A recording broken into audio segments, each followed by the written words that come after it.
Welcome, welcome, welcome. Welcome back to the Cynthia Manion Show. Tonight, we have the absolute pleasure of hosting a truly inspiring guest, Crystal Dwyer Hansen. Crystal is an internationally acclaimed speaker, author, entrepreneur, and transformational life coach whose work has profoundly impacted thousands around the globe. Her deep insights into human potential, combined with expertise in neuroscience, quantum physics, and epigenetics, has guided countless people from states of anxiety and depression into lives filled with triumph, freedom, and joy. Alongside her husband, best-selling author Mark Victor Hansen, I'm sure you've heard of him, Chicken Noodle Soup for the Soul, all of those. Crystal has co-authored the transformative book, Ask, the bridge from your dreams to your destiny. Together, they're passionately devoted to sustainable solutions for our planet through their companies, Natural Power Concept, and Metamorphosis Energy. Tonight, we'll explore the power of tapping into your inner potential and how to reshape subconscious thought patterns, and why the simplest act, learning to truly ask, can open doors to your destiny. Let's warmly welcome the incredible Crystal Dwyer Hansen. Woohoo! Thank you, Cynthia. That was a very nice introduction. I'm very happy to be here with you. I am delighted to have you. And Crystal, welcome, welcome, welcome. You grew up in a large family. Yes. How did your early observations about human nature shape your career? Well, yeah, I'm from a family of 9 children, same 2 parents. And so I started noticing, honestly, at a young age that, here we are with these 9 children, same 2 parents, growing up with the same rules, eating out of the same refrigerator, and just how different we all were, how we all came in with our own personalities, our way of looking at the world, our way of interpreting things and processing things, and our response to that and what we would choose for ourselves, right? And it was at that point I realized that, life is so much about perception and decision, seeing things in a certain way, interpreting the way you see them, and then making a decision around that about what you're going to do and who you're going to be. And so you have these 9 people who are all, we love each other so much, but so many differences in, what we've done and where we went and how we see things. It's pretty remarkable. And you've done so many different things. What inspired you to transition from financial services and real estate and modeling into transformational coaching? It's funny, Cynthia, because even all the time while I was doing everything, especially like, selling homes, I love doing it, by the way. I love homes. I love real estate. I love investing in my own real estate now. But I would start helping people with their home buying decision, which is a pretty intimate relationship when you're helping somebody buy their home. It means a lot. And somehow people would open up to me, like a lot. But that's happened to me my whole life. People would just share so much with me, and I would end up just sort of intuitively knowing how to help them. They'd share personal things. And I would just sort of see a way that I could maybe help them. And I would suggest a few things, and they'd try it, or they'd say, can you write that down? I don't know how to say that to my boss, or I don't know how to talk to my husband like that, And so over time, they'd come back and go, that worked. And, I told my son to do what you said, and now he's not getting bullied anymore. And it was always about, my advice was always about working on yourself, because you can't change someone else. You can only change how you present to them. And so I started just feeling this call to do something very different. So I went to Southwest Institute of Healing Arts. It's the biggest holistic college here. And I did the whole life coaching training. I did the hypnotherapy, master hypnotherapy courses. I did all of these things, studied emotional freedom technique, EFT, just to find all of the tools and modalities I could to help people, go from where they are to where they really want to be, and understand why they're not there already, why they're not getting there. So I opened a practice and people were coming to me. It was really, I had a simple website, in the beginning, and didn't really do any marketing, and just started getting clients word of mouth, and people were having amazing transformations. I mean, I'm talking people who had been depressed their whole lives were like, I'm finally free of the crushing depression I've had my entire life. People who were addicted to all kinds of things. One time I had a woman who had a Diet Coke addiction, believe it or not. She literally couldn't stop drinking Diet Coke. It was an addiction. And her doctor told her she had symptoms of MS. I mean, like all these symptoms that were mimicking MS. And if she didn't stop drinking Diet Coke, it was going to kill her. And so she's like, I've got to do something. So we did this intake, life coaching, and then I did some emotional freedom technique and hypnotherapy, told her to listen to I would make a recording for them, listen to it for 30 days. And in 30 days, she's like, well, I didn't even, she let me know. She's like, I'm doing great. And then I didn't hear from her for like 2.5 years. And I get this call from her one day and she said, Crystal, this is Marina. You won't believe it. Like, you hypnotized me. I don't know if you remember, but you hypnotized me for a Diet Coke addiction like a couple of years ago. And she said, it worked, and it worked so well. She goes, you turned me into a pure, clear water drinker. And I've been just drinking water, and it hasn't been a problem at all for me, to the point that I was at a birthday party the other day, and they ran out of water bottles. And so there was just Diet Coke there. And she thought, I'm so over this. I can just drink a Diet Coke.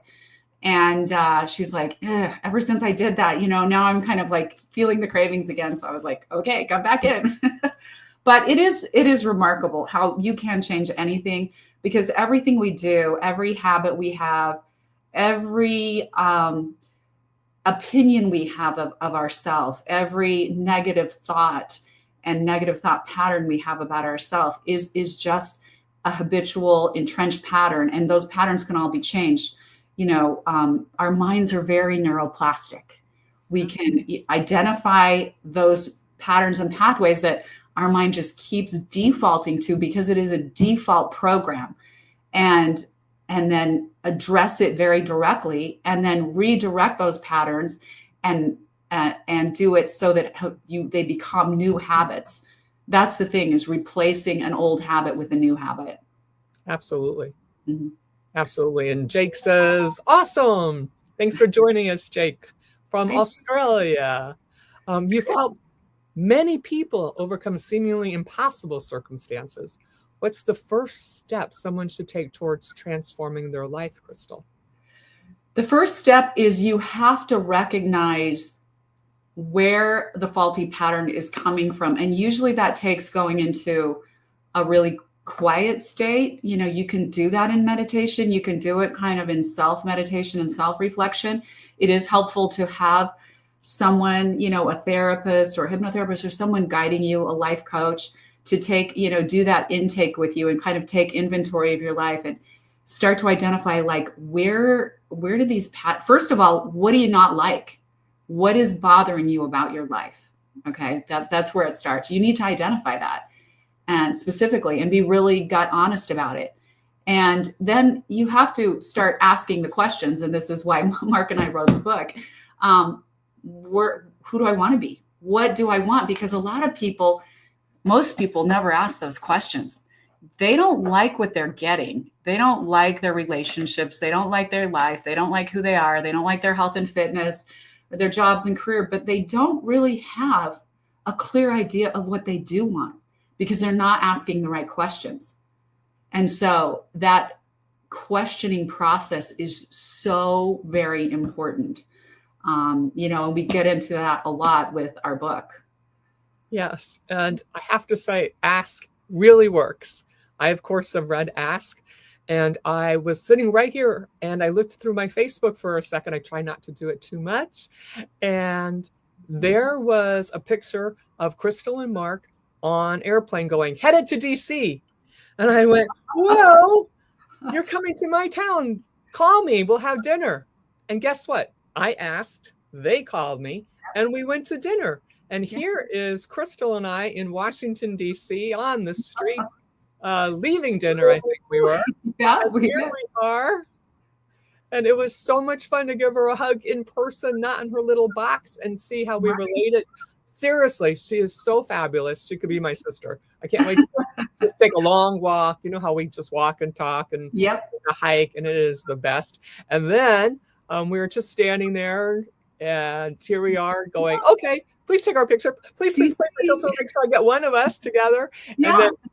And then Mark was just coming back up from the restaurant, and he came and jumped in too. So now that we have Mark Victor Hansen and his beautiful wife, Crystal, and me in Washington, D.C., just finishing dinner. Or actually, we went from one dinner to another dinner that particular day. Yeah, that was. And now we have Preston joining us. Oh, here's Mark and Crystal and I at the second dinner. And then the whole family was there. Woo, those cuties. They were so adorable. They were so good. They're so personable. I can't wait to see what each one of them grows up to be, because they are on top of it.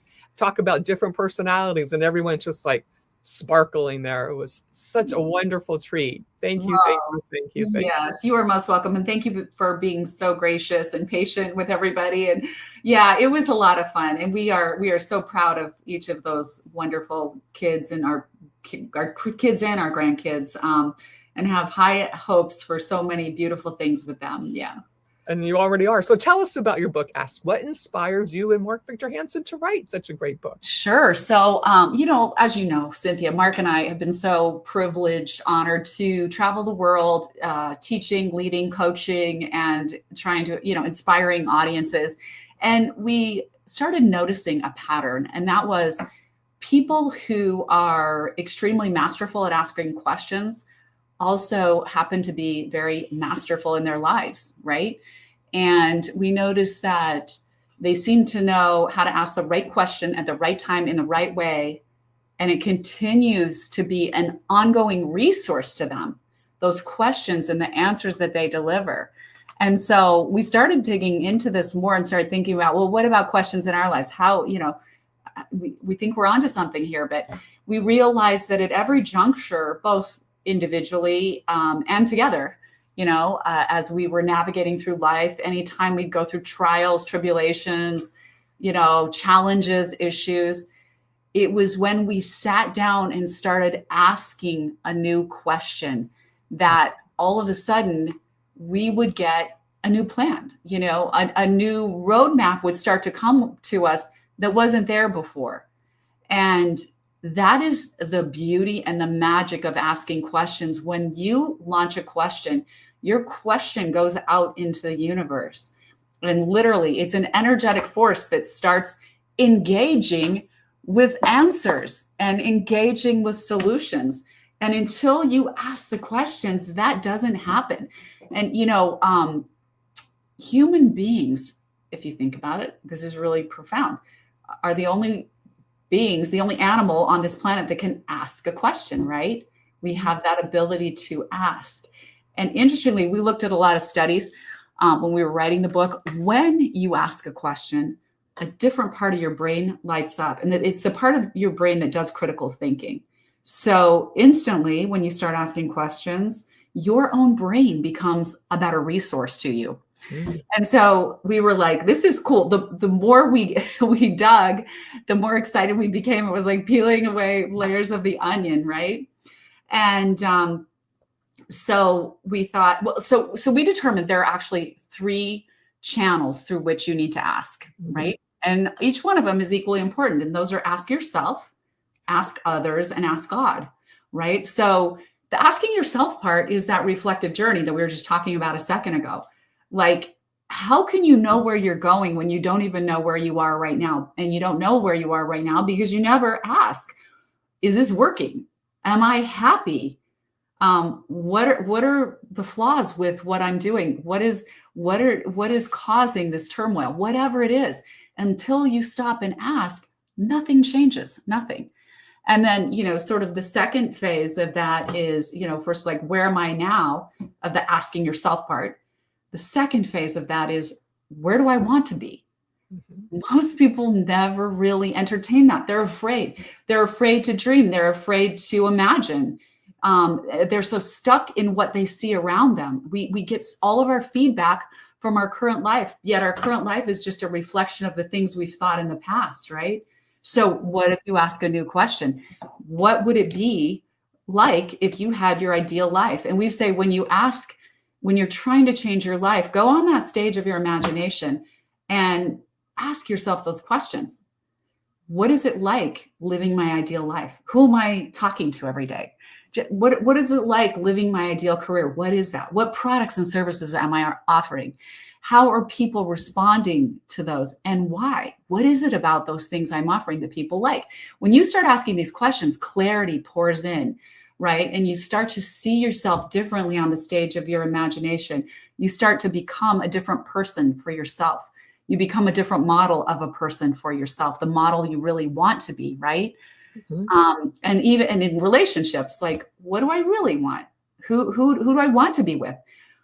I cannot tell you how few people write down their desire and wish list of the person they want to be with, that person they want to share. What are those little qualities? What are your adventures? What do you like to share? What things really matter to you? I think people end up in just dysfunctional relationships because we never ask and answer those questions ahead of time. And we just think randomly, somehow the universe is going to deliver, but the universe delivers, God delivers to a clear picture. That's you clarify in your attractor field, you magnetize what you're putting out there, right? So you have to clarify what you're putting out there. And if you're not getting what you want, then you're putting out the wrong signal. And the only way to change the signal is to ask. So, first of all, the first phase is like, where am I now? And then second phase is, where do I want to be? What's the ideal? Go to the nth degree of your ideal life and start asking those questions. How did I get here in this ideal life? What did I do? Who did I talk to? Who are my friends? And then the third step is really putting that in action, because we live in this physical world of action, right? We need to say, what's the next step? Who do I need to call? Who do I need to reach out to? Who's doing this thing in my ideal life? You can't sit on the couch and think it's all just going to drop into your lap, right? You got to get in motion. And then getting in motion really helps start to manifest those things. So, that's the asking yourself part. That's your what we call the reflective journey, right? So the second channel through which we say to ask is asking others, because you can't do this life alone, right? Right. That asking others is your bonding journey. And I promise you, you will never be a complete success until you bring others into your journey. If you keep thinking you can do this alone, you're fooling yourself. We need each other, right? We all bring a different piece to the table. And so I know in our business, in our partnerships, it's like, geez, we couldn't get by. We couldn't do what we do without key strategic partners, including Preston, and it's like, yeah. So it's so important to, have others in your life and really get better at asking others. It's super important.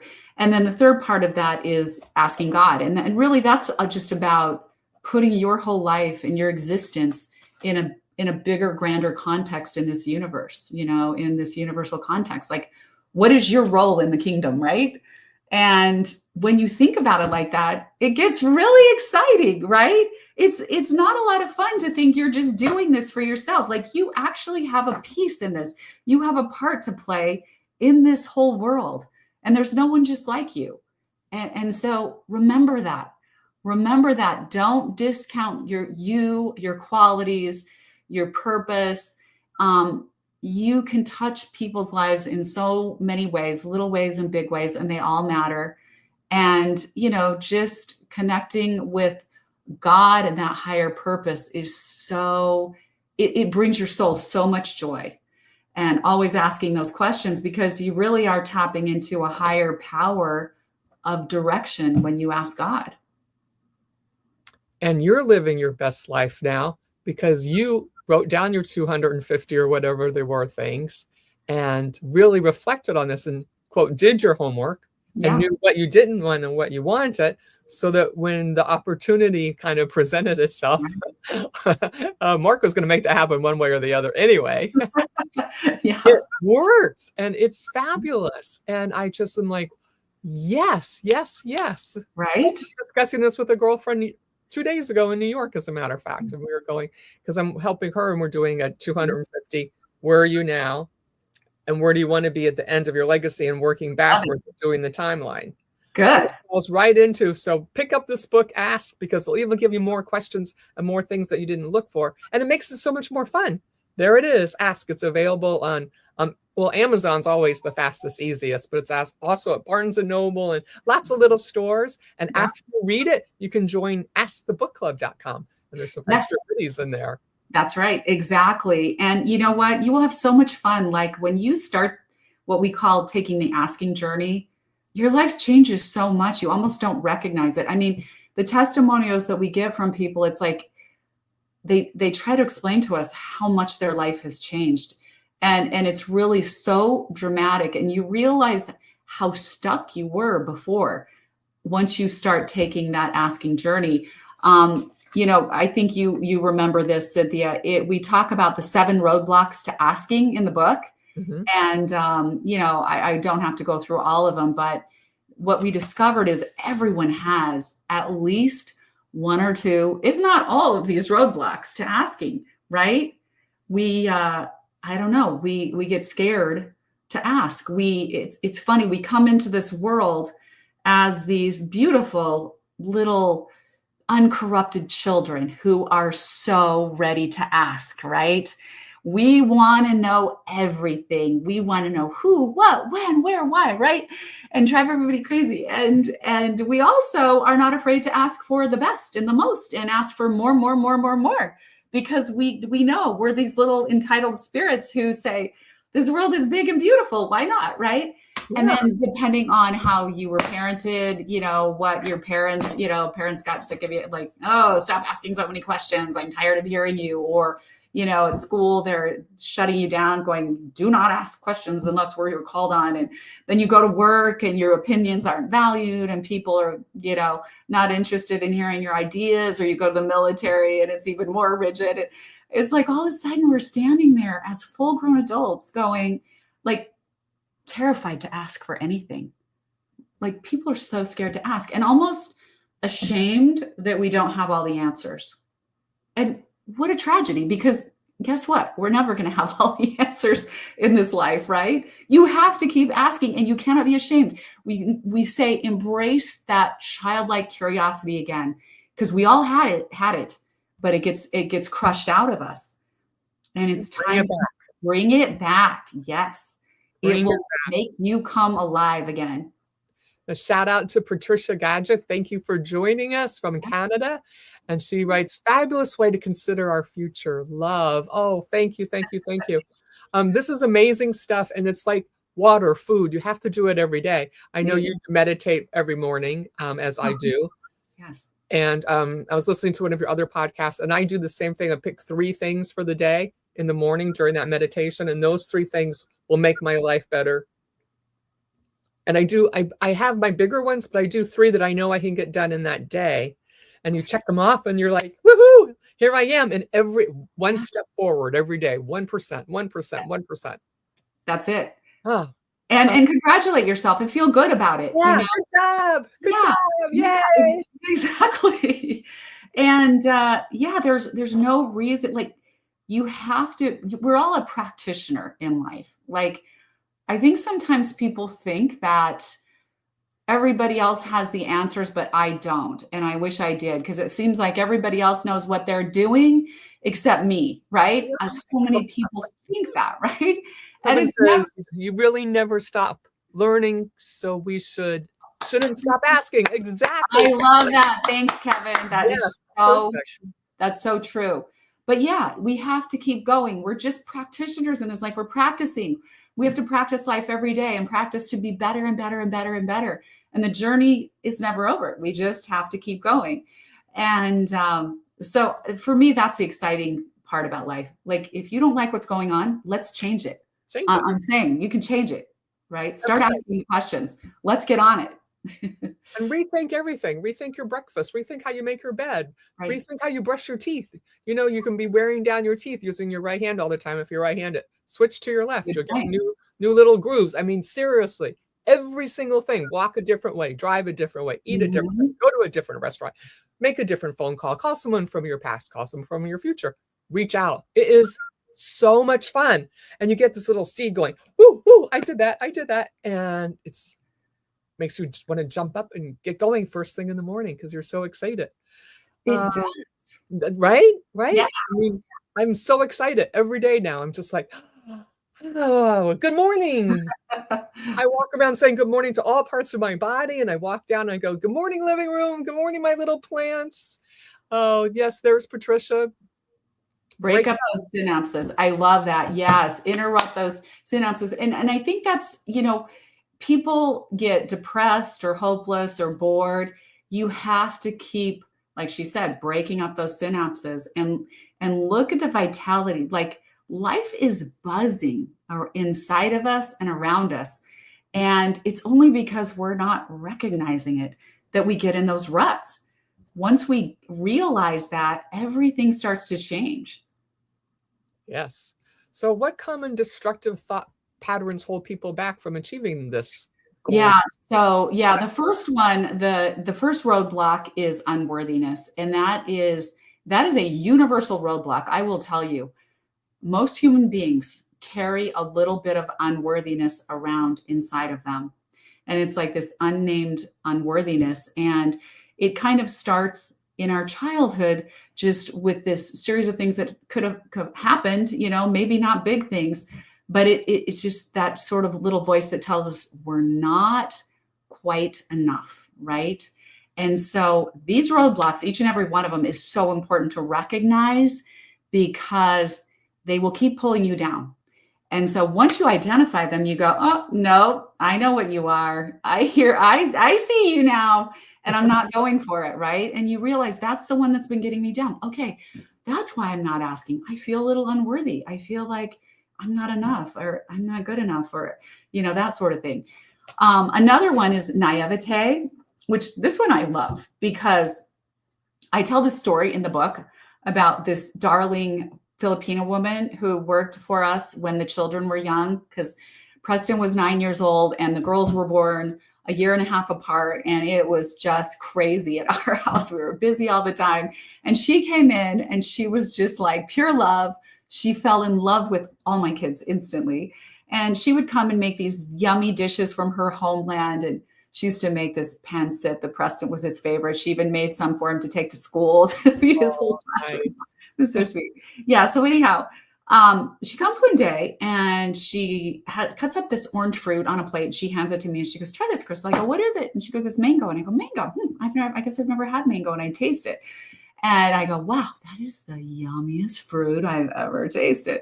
And she goes, I said, "Melda, where'd you get it?" Thinking she must be importing these mangoes from the Philippines or someone sending them. She's like, "I got it at the grocery store." And I was like, "Really? These are at the grocery store? How did I not know that?" I'm just like going to the grocery store and passing the mangoes by all the time. And I thought, it's such an interesting lesson in life. Like, what else am I missing? That's so good, so delicious, so wonderful, but I don't even see it because I'm naive. I'm a girl who came from Idaho where there's lots of potatoes, but no mangoes, right? All right. That brings up And a good point. You could write a list of, 50 things that you don't know about and see one a exactly, week or find one a week. A person, exactly, place, thing, or food or right, fruit. right. We're all naive. And what if we're walking past our next best friend and we don't even know it? Or because we're just naive to what's out there for us. We're not curious about it. It's back to the curiosity. We're not curious enough about this world around us that we're missing things. And that naivete that we all carry from our own subjective experience of growing up where we did in this, family that we grew up with and the culture, there are always limitations. And so what if you step outside of those limitations and start to be curious and wonder and start to look at people and things and opportunities and experiences more? It is amazing when you start to ask, what are these things? What could they mean to me? how that changes your life and your experience, and how it will open doorways you never realized were there. Uh-huh. Yeah. Uh-huh. And I know you get that, just because you're so good at that, like getting out and connecting and asking and wondering, right? So let's talk about some of the other roadblocks. One of them is excuses, just sort of that stubborn pride. I know you guys all know this person, and maybe you're this person, but just has so much pride they refuse to ask for help from anyone. You know, They some just of those can't, hurts. can't do it, right? And Patty says, Cynthia and I learned that in Texas. Woohoo! Yes, we did. We had a thing with Glenn Morshower and Ken Walls, as a matter of fact. And that's where we met in Texas a few years ago. We're due for another one. It's coming up this year. You don't want to miss those. Yeah. But it breaks my heart when there's someone, and I actually was going to ask you how you can talk to those people, because I've tried different ways, wrote a note, called, left a fruit basket, and crickets. Yeah. You know, it's sad because sometimes people like that, like in the book, we talk about Mark's brother, and just, he was always that guy. Like, you would try to help him, and no matter what, it's like, no, I got it. I don't need this. You know, he didn't ever want help, advice, information. Mark dropped him off at the airport one day. He's like, hey, brother, because he was like 10 years older than him. He's like, let me walk you to the gate. Let's, like, no, I got it figured out. So he just gone on a gold mining fishing trip in Alaska, and we call later, we didn't hear from him that he got back to Tennessee. So Mark called his daughter the next day, and he's like, is Bailey okay? And she's like, oh, you didn't hear? He didn't make it on the plane. He sat at the airport for 13 hours. A waste of life. And and she's like, and now he's home, and she's like, I just took him to the doctor. He has pneumonia. Okay. All you had to do was like ask your brother to come in. All you had to do was walk up to someone at the airport, ask for help, ask where the gate is, ask what time. He could not ask anyone for anything. He thought it made him weak. And I think a lot of us, and people, have that stubborn pride that, they make excuses. No, I'm fine. That's a really important one to pay attention to in yourself or with people you love, because it can really sabotage their success, their health, their wellness, their future. Sometimes your kids are like that. You have to be careful with kids, because they shut down and they're like, no, I don't want to ask my mom that, or my dad, it's important to get people to open up and really share the idea that questions are so innocent. Questions open doorways.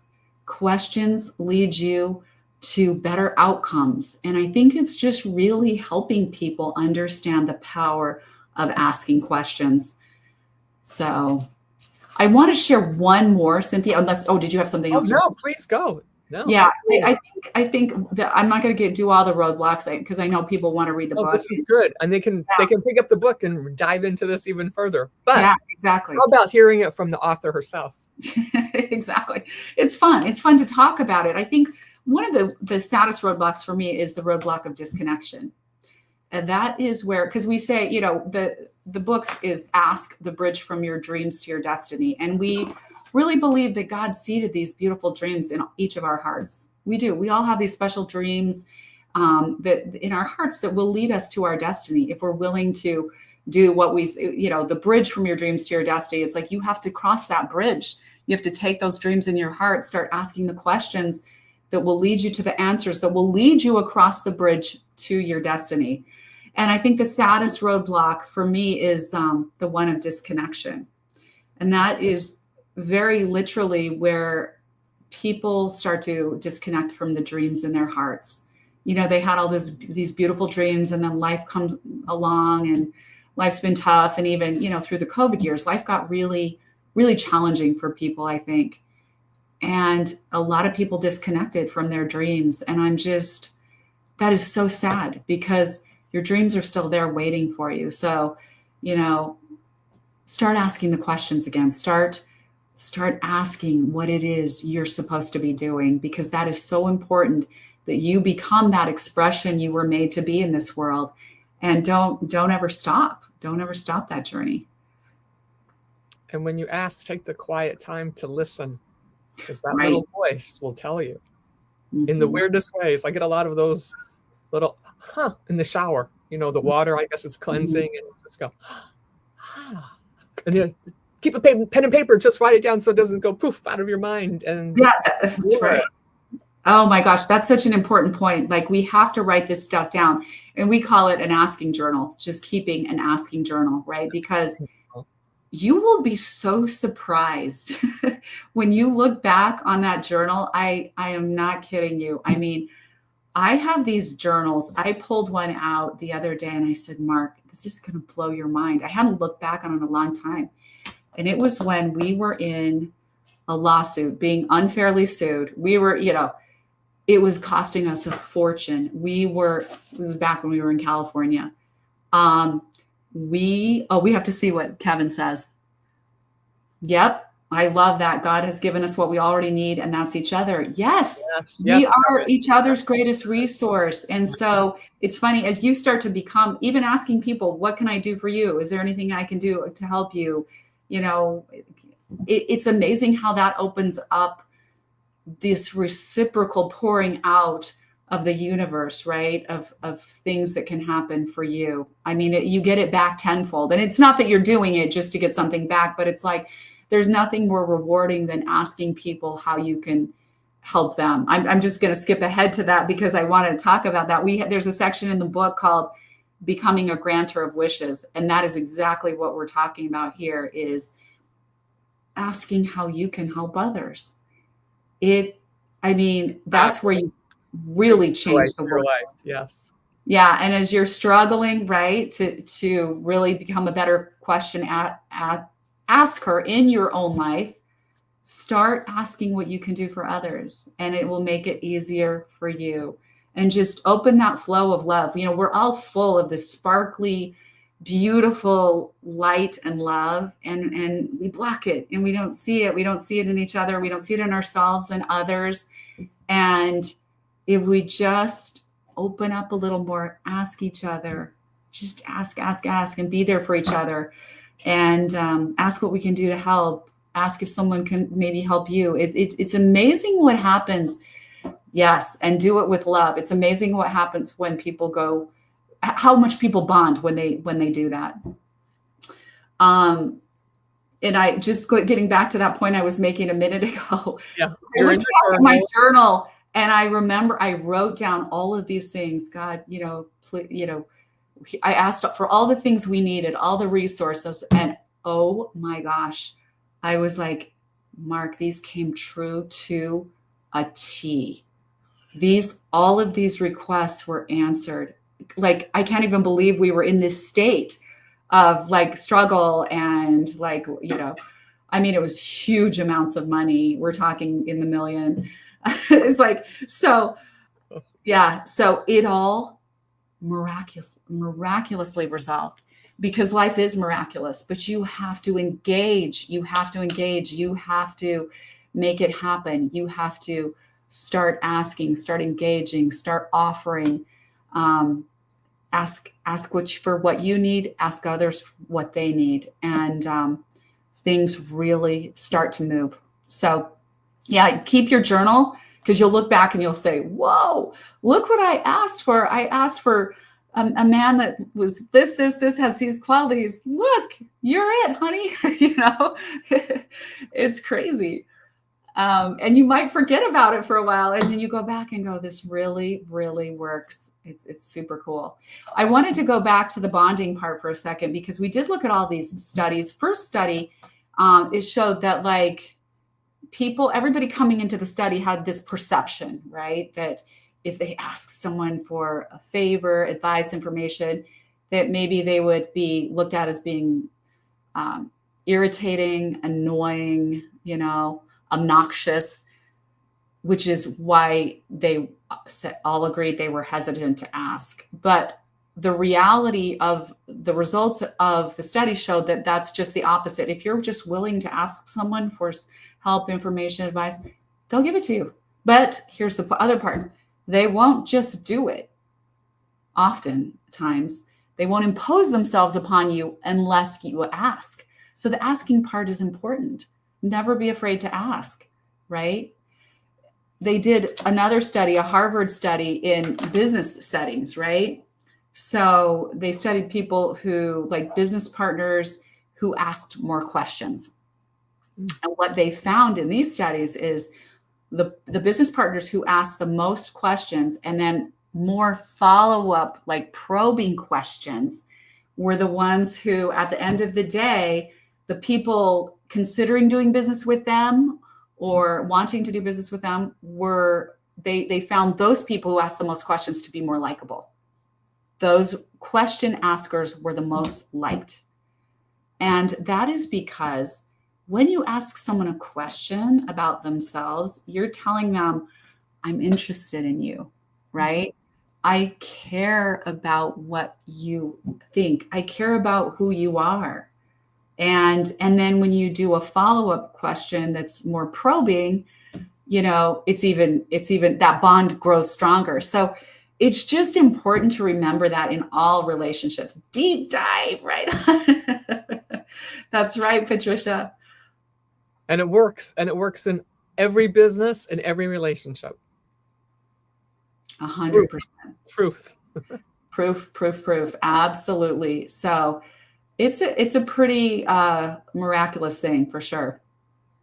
Let's talk about your other book, Skinny Life. It connects emotional and spiritual wellness with physical health. Yeah, I'm rewriting Skinny Life actually, because there's so much I wanted to add to it.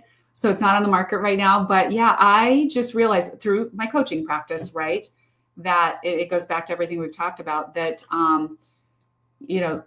a lot of people would come to me and they'd say, I lost some weight, but I saved my fat clothes for I'm when actually guilty of that. I have, in case I get heavy again.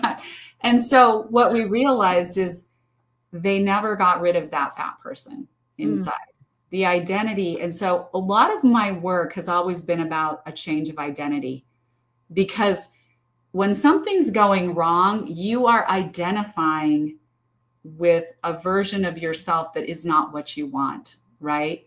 And you are naming yourself that. So they would think of themselves, they would call themselves fat, or they would call themselves heavy, or they would, expect to gain weight. And, it was all sort of this mental management of expecting to be exactly what they didn't want to be. And that is because they claimed a false identity for themselves, right? And that can be a really powerful exercise in the ask process. Asking, like, what identities have I claimed for myself, right? Do you think you're a person who's destined to never have a happy relationship, right? You think that, oh, my mother didn't, my father, we take on these identities and we don't even realize that we've become that identity. And the truth is, we are the ones who 100% control our identity. It is inner work, right? It never comes from the outside, but so many people think it's just something they were cursed with, something they were born with, bad genes, right? So with the Skinny Life, the principles were like, throw away your scales and stop counting calories, because none of that matters anyway, because it's not about the calories.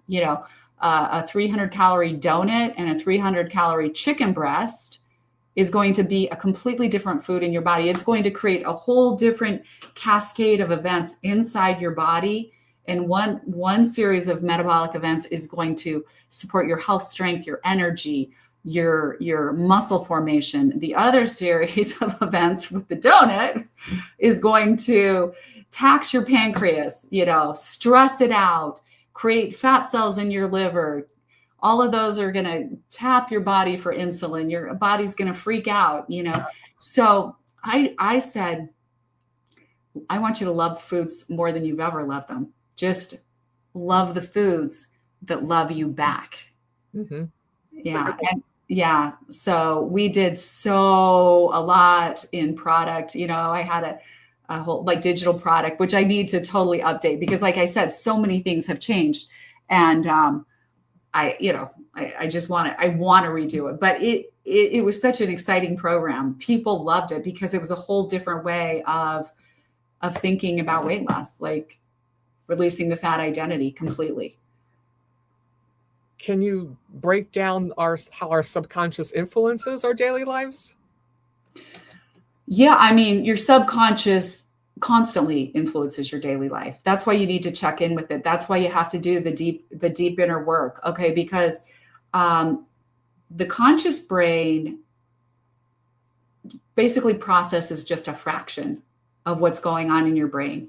Your brain, there are so many bits of information coming at us at any given second, like all kinds of things, all kinds of data, that our brain has to, in its efficiency, pick and choose and categorize, and it pushes things. So your brain is like this pyramid, right?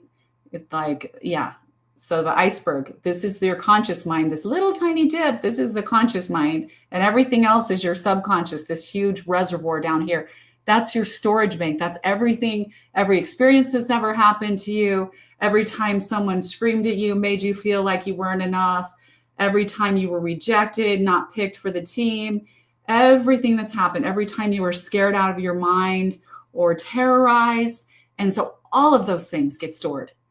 And so those are your programs that you're in your subconscious mind that you're walking around with. And the more trauma that you're walking around with, the more it's going to affect your life. And when I say trauma, it doesn't have to mean like you just went through this horrible attack or something. People process trauma very differently. Sometimes it could just be watching your parents interact and this feeling of being out of control, or something. And like you might lose your family. That can be very traumatizing, so all of these things, there's just thousands and thousands of things that get embedded into our subconscious mind. So we really need to get in touch with that and start to understand where the programs came from. And, a lot of our physical appearance is those subconscious programs. When people are struggling with weight issues, there tend to be a lot of that, even, self-hatred, self-loathing, all of these things that can make you not love yourself enough to make it your business to just honor this beautiful thing that you are. This is your temple. And this is your spirit that lives in your temple. Mm-hmm. And so you have to make this temple as beautiful, take care of it, honor it, love it. And so often people have so much deep subconscious, self-loathing or self-hatred, and they don't know how to deal with it. You have to start asking these questions, start logging your journal, start finding out what it is inside. Your subconscious will reveal that to you if you take the time in quiet space to do that. It's really important. And I know someone asked a question about weight loss or made a comment. What was that, Cynthia? Kevin says that he recently lost 20 pounds. Good job. And he's kept it off. Yay, Kevin. Yay. Yep. Yes, you are what you eat. So eat things closest to the earth. Closest to the earth and simple, right? Simple. Like simple ingredients, one ingredient kind of thing. Yeah. Fresh, wholesome, like as much, natural fruits, vegetables, the greens are so healthy for you. And I do, the lean proteins and also source it organically as much as you can because of the chemicals that we're dealing with now. And wash your fruits before you eat them. Wash even your lemon peels. Wash them before you mm-hmm. Put them in. And remember, you're getting rid of that stuff. As Glenn Morshower says, that's old, that's new, goodbye, and just get rid of that stuff. I know It's easier said than done, but keep going. Is this serving me? Is this serving me? Is this serving me? So what's one simple but great practice that you recommend for better wellness every day? So meditation is critical. You just have to sit and at least give yourself 10 minutes if that's all you can. Even 5 minutes is better than nothing. I like to put on mindfulness music, like really beautiful music that kind of feeds my soul. and clear your mind of all the stuff. You don't realize how busy and chaotic your mind is. The more you can clear your mind, the more you make it an open vessel to receive these answers and to receive, these questions that you're posing to God and to the universe and to yourself. Like, those can come back to you if you give yourself that quiet space in silence.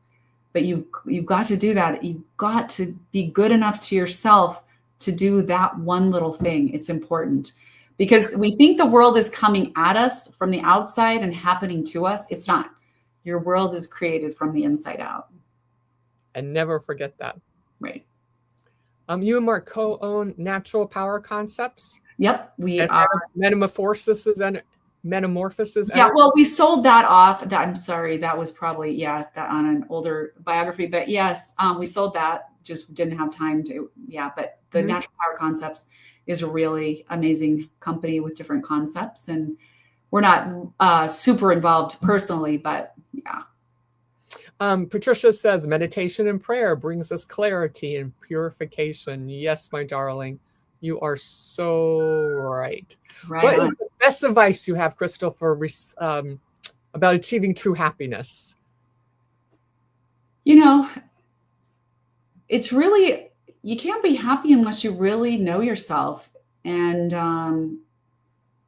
understand that you are generating your life from the inside out. It really isn't happening to you. There's nothing that's happening to you. It's everything that is around your life. This is a hard concept for people. It's your life around you is a reflection of your consciousness at this state, this place and time. It's a snapshot of how you've thought about your life and yourself up to this point. So the most powerful way to change that is to feel, see, and know yourself in a very quiet space in a different way. But to understand the different way, you have to ask the right questions so you get to the place. So let's put up where your viewers can connect with you and learn more about your work. Eric, if you'll put up crystalvisionlife.com. And we have, so write these down or replay this, share it out.